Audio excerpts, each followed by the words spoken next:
Escena 12A, toma 1. Marca. Y acción. Claudia y Diego están acostados en la cama, callados, mirándose.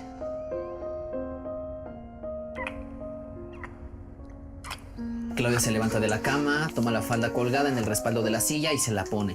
Luego se pone la blusa y se la comienza a abotonar.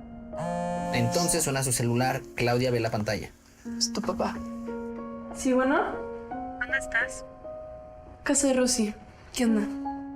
Me cancelaron el vuelo por mal tiempo y... Voy camino al hotel que está aquí junto y mañana temprano voy para allá. Perfecto, te veo mañana, en la mañana entonces. A tu papá le cancelaron el vuelo por mal tiempo. ¿Qué quieres hacer ahora, madrastra? No lo sé, hijo mío. ¿Celebrar? Y ya, güey, Claudia y Diego tienen sexo duro contra el muro, macizo contra el piso y fresquísimos.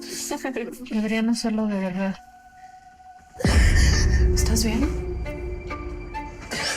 ¿Qué pasó? Daniel me violó. ¿Cómo que te violó? Creo que no, güey, ¿cómo crees? Ay, ¿por qué no gritaste? Necesito un abogado. No sé, no puedo respirar.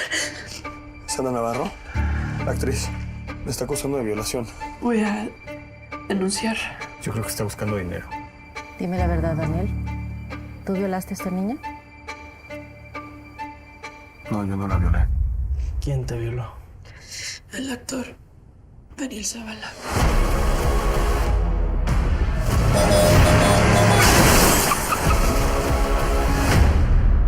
¿Tú sí le crees?